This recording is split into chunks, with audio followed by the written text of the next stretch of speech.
The crew worldwide, from Cali to Twitter, real hardcore fans, boxing ass niggas, consistency cops, police the views, we'll pull up receipts for any debate you choose. Shout outs to Clan Archie for the dope production. Ring Gang stay with the best discussions. Ring Gang Radio. Yeah. Good evening, yo. Welcome to another episode of Real Talk, where, as always, if shit's real, we talk about it. I'm your host for tonight, Patscorpio, the New England representative. And as always, I got my man with me. I'm going to let him introduce himself.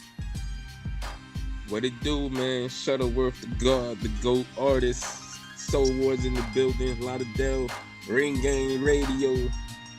Yeah, yes, sir. Ring Gang Radio. So, we hope, for our viewers out there, we hope you guys had a Merry Christmas. And if you don't celebrate it, Happy Holidays.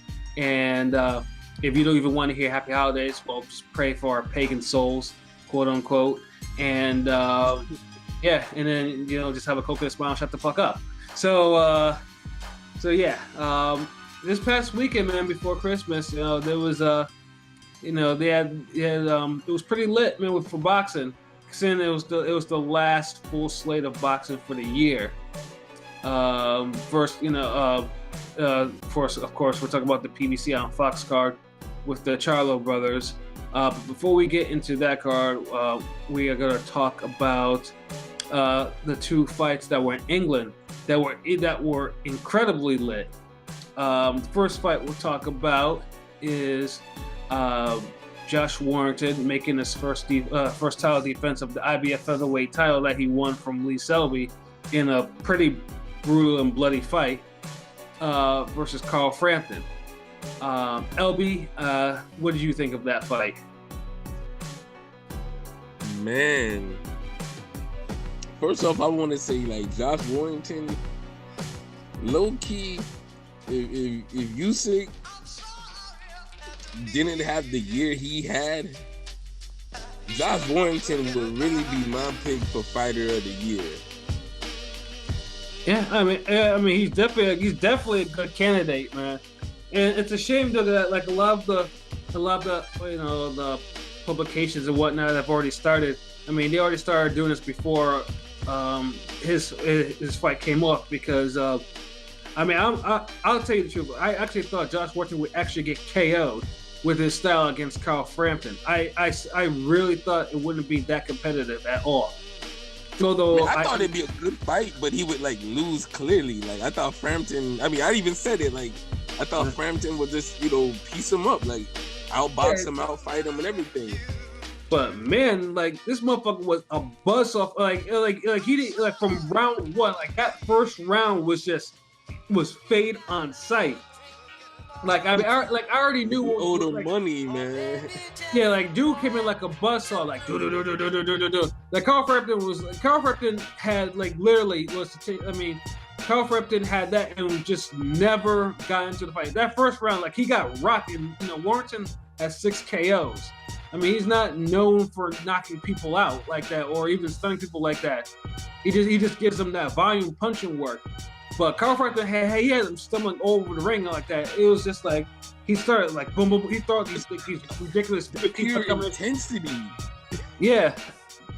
Not necessarily the power, just the pure intensity of it, the aggression. It's just so.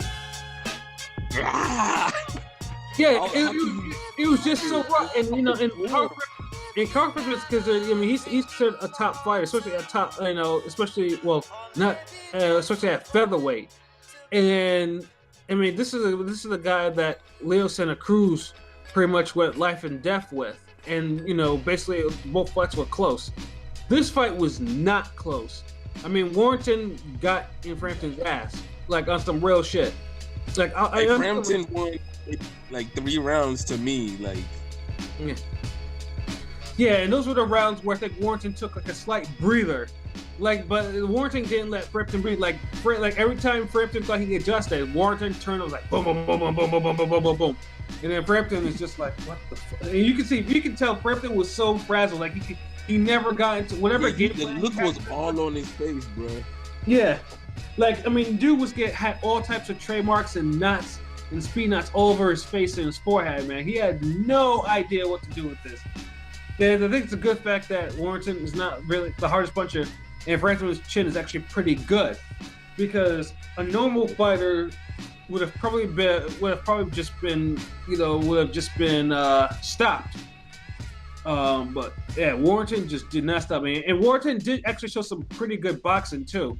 But also, I think wasn't Warrington the bigger fighter? He looked it. He looked like the bigger, fresher fighter. Like, he definitely looked it. Like, he was just swarming. It was like a swarm of locusts, so just all over the ring, just all over Frampton. Frampton is digging down, swinging for the fences. He's trading. It's like Frampton was fighting for his life. Like, yeah, exactly. Yo, real shit. Like, you know how that video that's floating around where Canelo is fighting Kirkland, but like Canelo is like invisible. Yeah. And everything. Yeah, I remember that. I don't know why niggas chose that fight. Like, I don't know why, but okay. But if whoever does that shit, or whoever wants to do the next one, do the Carl Frampton fight and Josh Warrington. Word. You got good material, because it's gonna literally look like Frampton is being jumped by like 3 niggas in the hood, man. Either that, or it feels like Frampton's having like an epileptic fit or some shit like that. Like, I couldn't believe it. I think Josh Warrington was probably the underdog in that fight too. I only wish I actually knew what the odds were in that fight. But I think he was. I think he was. Maybe a slight, but it's still. When you compare both fighters and their careers, you're gonna look at Frampton with the eye test and say he's a class above Warrington. Right. I mean, Frampton has his wins over Quigg and Donaire and LSC, and then you have this dude over here, whose biggest victory was just winning his belt from Lee Selby. And like I said, low key, that's an underrated fight. It's probably a fight of the year. It is, and Lee Selby's a good quality fighter. You could see the skills and talent in that kid. He could box his ass off. But Selby had no idea what to do with that. No, he did not. Yeah. He got overwhelmed. Yeah, and got bloodied up too by like the unintentional headbutts and everything. Yeah, like Selby just got overwhelmed. He couldn't, in whatever game plan he had or whatever slickness he had, he was no. He don't have like the firepower like Frampton has in those exchanges. Right. And he just got ate up. He's not a puncher like that. Yeah. And the funny thing is too, before the fight, Warrington was popping off talking about Frampton wasn't on his level. He was talking that cash money shit. Like he was talking big shit. And then he went and he did exactly what he did, what he said what he was going to do. So doing that, I have to respect that. I have to. Yeah, I have to respect Warrington now, like, because that was a thorough ass whooping. Like, I mean, that was I mean, that was like a 117, 111 type of affair. Yeah. Yeah. It was that thorough, man. Like Frampton, Frampton was walking around defeated as a motherfucker. His face was just it was just a whole bunch of frustration and struggle on his face, man, because he got his ass whooped so bad. And it's like the Tasmanian devil attacked him. Yeah. On some Looney Tunes shit, like there's a buzzsaw, like swarm, like tornado. Yeah. I mean, it was a dope fight. It was what, like Frampton, like he tried to keep up with that work rate, but he Frampton, he tried, I mean, he took that ass whooping like a man. He did try, but it was just Warrington was just simply too much for him. Yeah. So now, like Warrington, I mean, he really should be on the list for a Fighter of the Year candidates, because I mean he had a really big because he knocked off two top fighters in at featherweight. And now I know he's calling out Oscar Valdez, and you already know. I mean, that fight is good. That fight will probably be insane. Well, depending on, I mean, Valdez should probably stay away from him for a little bit. You know, because Warrington seems to be in his stride, while Valdez is, you know, he needs a couple of some low level setups before he goes to the likes of Warrington. Extend that career a little bit. Yeah, exactly. Because you know, but that's gonna be a war, and I just don't see Valdez actually trying to. He's not gonna box textbook with Warrington. It's pretty much the first exchange, and these niggas are gonna go. It's gonna be punch fuckery from 1 to 12. Yeah. So, but you know, Warrington, I would love to see him in against Gary Russell. You know, get some unification going, or LSC. You know, with his belt. You know, and yeah, I mean, Warrington's time has come, I believe, and yeah, and like I said, any of those fights would be interesting to see how something like how any of those fights will actually try to stop that work rate.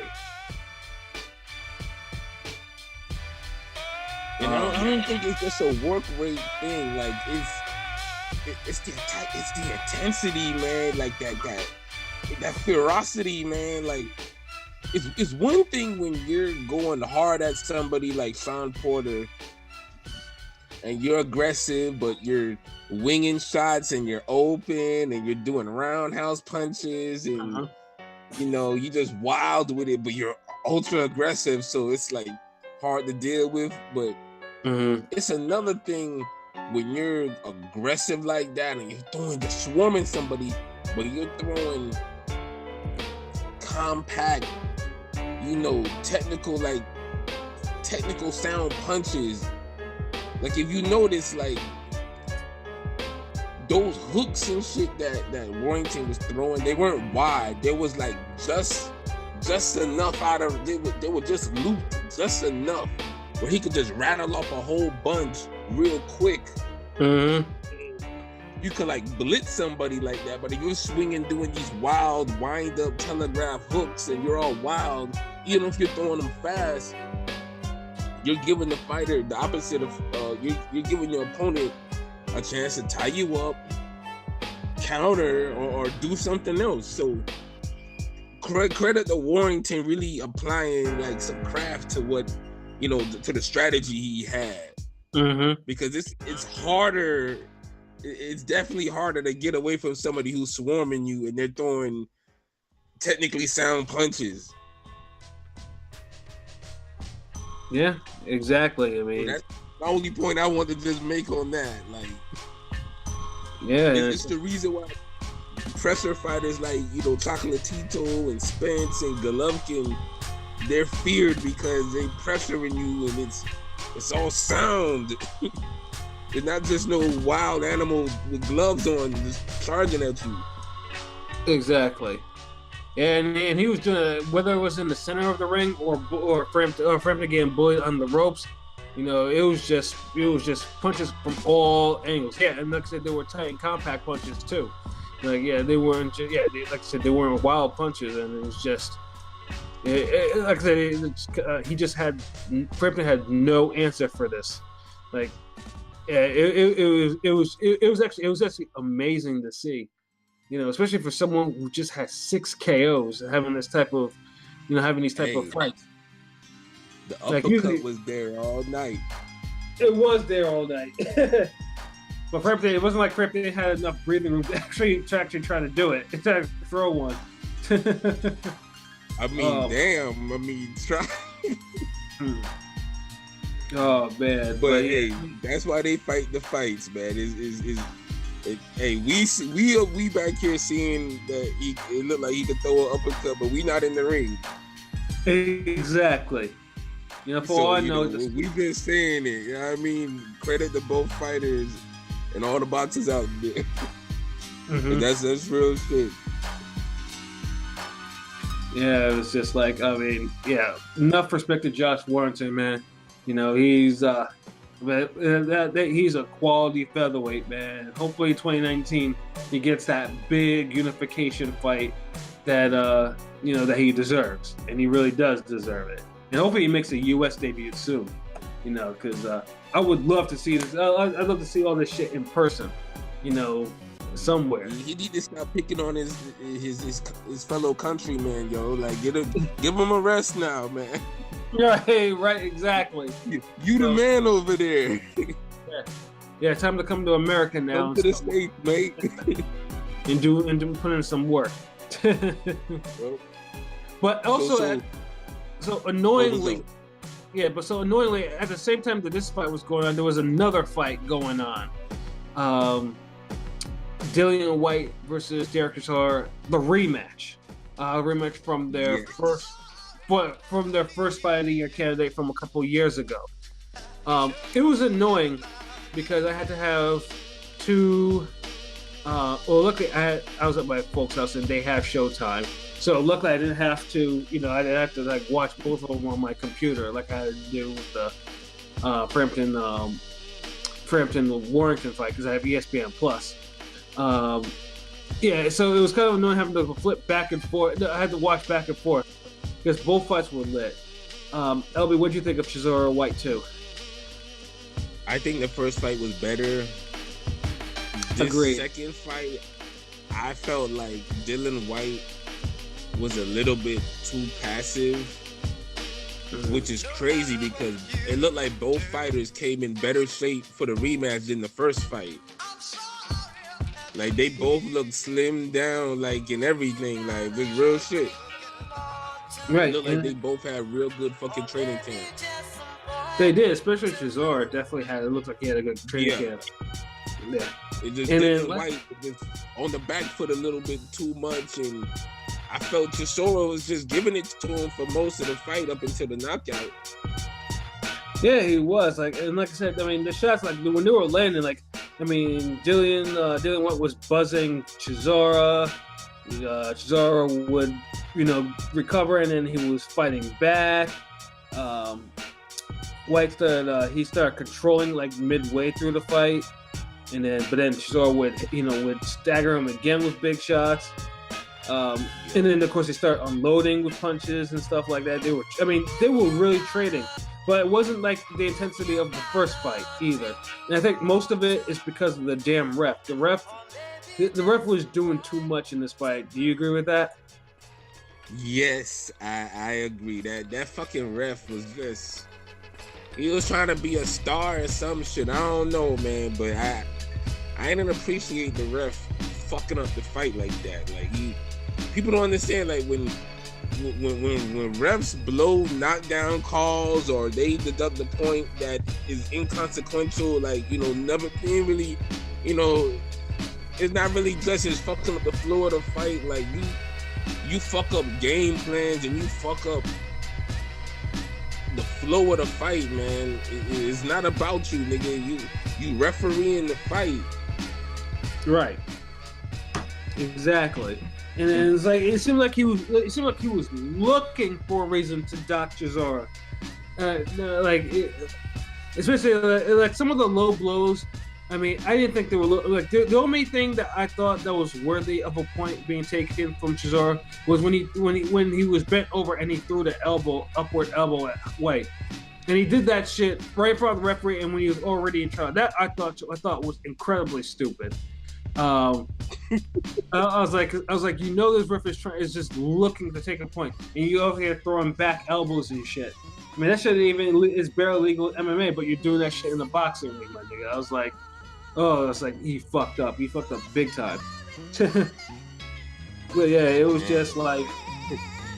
But even with all that, Chisora was. I think he was up on 2 of the cards, I believe. And literally, I mean, all he had to do was probably win like one more round, and he was good.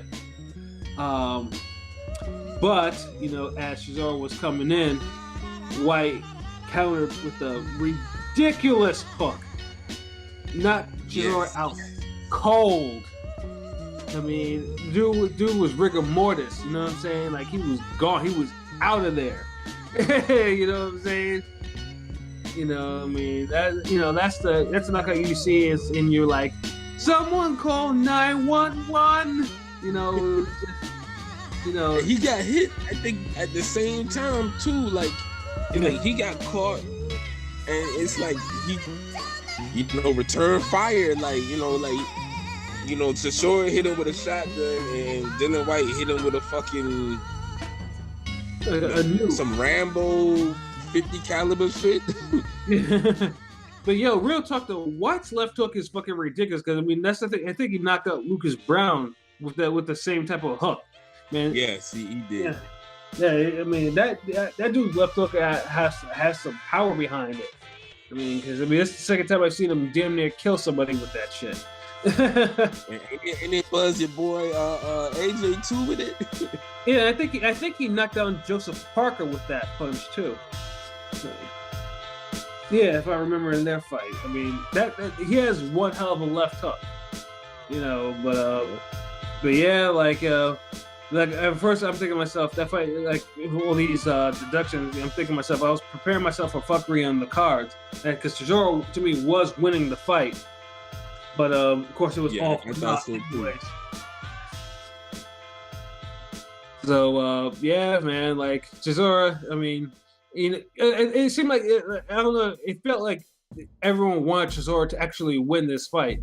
That's what it felt like to me. And I would say it was kind of a letdown that he didn't, in a way. But I can't say that Whyte did earn the win. Like he knocked the dude out cold. That's as complete as a win as you can get. You know. Especially when you're losing. Yeah. Exactly. So I mean, the next step for him, obviously, I think is, I don't know if that was an official eliminator, but I know he was quickly. It was all about, you know, trying to call out Anthony Joshua. Is he? Dillian Whyte earned the title shot now. Like he been earned it, but now it's like, come on, like yo, if there's one contender that deserves a title shot, is Dillian Whyte. Sorry, Miller. Sorry, not sorry. Yeah, I mean, you ain't really fight nobody yet. Like, let's just be real. Yeah, I completely agree. I could definitely agree with that. And I don't know, but it's good. I mean, it looks like right now that may actually be the next fight, like a rematch with Anthony Joshua. I honestly, I'm not really eager to see it, but I understand where you're coming from, where you're saying that Whyte deserves a shot. I mean, he did beat Joseph Parker, a former champion, and then, you know, he this time, you know, he scored a knockout of Chisora, a stone cold knockout. So, I mean, because I doubt that he'll get a shot at Wilder, who. We will get to talking about Wilder in a minute, yeah, I mean, Whyte deserves, and this was also a win for Showtime, because when this fight was announced, I was expecting this to be on DAZN, because Whyte is an Eddie Hearn fighter. So when this is, I'm like, oh, okay, this is gonna be nothing. It's gonna be on DAZN. But when it turned out that Showtime bought this bid, like, it was confusing to me, because I was like, why would Showtime actually buy this fight? I mean, what I was thinking is maybe they just want to have any heavyweight fight in there, because outside of Deontay Wilder, there's nothing really popping on their networks for heavyweight like that. So I'm thinking that's probably the reason why that Showtime bought it. And it could have been a situation where it could have been a terrible fight, but they lucked out, you know. And actually don't even know what the ratings are for that fight, because I don't think they were ever released. I don't think it was going to be a terrible fight, man. Like, no, I mean, it depends. Like you just never know. I mean, although like I said, the first fight was great. It was a great slugfest. But you're just like, you know, Showtime was probably taking the risk actually just buying this fight and turn out. And what happens if it turns out to be trash? But I think it was a low risk. I mean, it was a risk. There's always a risk, but like, right. This was still one of the better heavyweight fights of the year, you know. Oh yeah, for sure. Especially just for the knockout, like. For sure, absolutely. Fucking heavyweight division been doing it this year, my nigga. Mm-hmm. Fuck all that other shit. Yeah, but I mean, the problem with heavyweight division is it's a little bit top heavy right now. Yeah, I mean, there's a certain level. Like after a certain level, the quality drops off like significantly. Because the other guys need to start knocking each other off. Like Dillian Whyte's been doing that, but then you still got, let me see. After that, you got Miller, who people are shoehorning to be top 10, and he ain't really beat nobody. You know what I mean? Mm-hmm. I mean, like, think about it. Chisora's sparring sessions, training for the damn Dillian Whyte fight, the sessions he's had with Brian Jennings is more impressive than anything I've seen in Miller pro career. Right. Think about that. Yeah. So it's like no one besides maybe Dillian Whyte, who else really separated themselves from the whole Miller, Ortiz, Kowalski, that polished cat. Apologies if I'm fucking up his name. Yeah, Konaki. Konaki. You got Jennings. You got Charles Martin. You Brazil in there.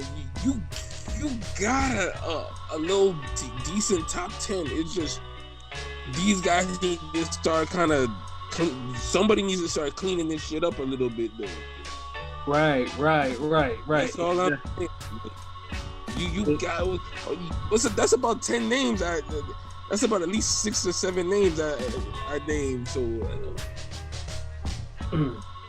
yeah, I mean that's why we're hoping, man. Because I mean that's one of the things about division, man. If there's competition, or if you're a big dog and you'll see a little dog, man. Start cleaning the shit up, man. Don't let these motherfuckers like run around free and shit like that with claims and shit.